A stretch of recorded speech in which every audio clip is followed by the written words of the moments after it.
చేమకూర వెంకట కవి గురించి మరికొన్ని విషయాలు.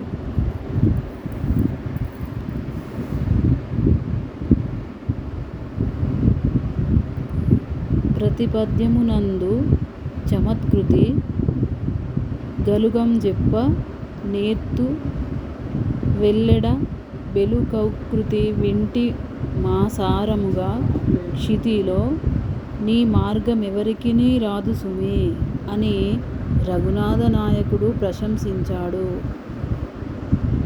17వ శతాబ్దానికి చెందిన అగ్రగణ్య కవుల్లో గొప్పవాడు చేమకూర వెంకట కవి. సూర్యనారాయణ వరప్రసాదుడిగా ఆశ్వాసాంత గద్యలో తనను గురించి పేర్కొన్నాడు. ఇతని తండ్రి లక్ష్మణామాత్యుడు.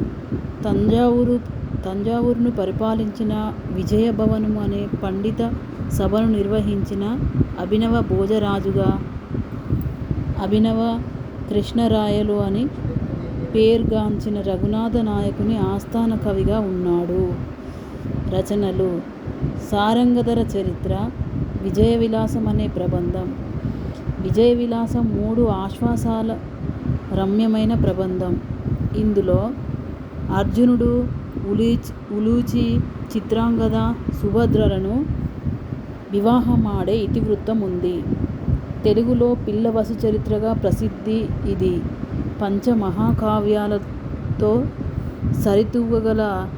సరితూగగలదని పేర్కొన్నారు. దీనిని రఘునాథ నాయకునికి అంకితం ఇచ్చాడు. విజయ విలాసం ప్రబంధానికి హృదయోల్లాస అనే వ్యాఖ్యను శ్రీ తాపి ధర్మారావు రాసి కేంద్ర సాహిత్య అకాడమీ అవార్డు పొందారు. ధర్మార్జునులు అనే పాఠ్యభాగము విజయ విలాస ప్రబంధ ప్రథమాశ్వాసంలోనిది. ఏ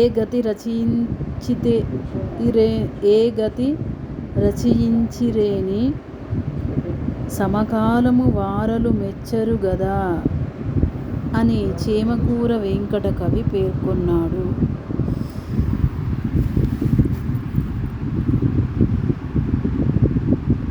అమ్మక చెల్ల పదప్రయోగం చేసినవాడు చేమకూర వెంకట కవి.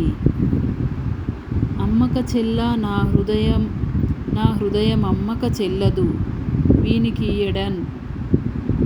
ధర్మార్జునుడు పాఠ్యాంశంలో పాండవుల నియమావళిని అనుసరించి తీర్థయాత్రలు చేస్తారు. చేసి అంగబలాన్ని సాధిస్తారు. ప్రకృష్టమైన బంధం కలిగినది కాబట్టి దీనిని ప్రబంధం అంటారు. విజయ విలాసంలో కావ్యారంభంలో ఇంద్రప్రస్థపుర వర్ణన ఉంది.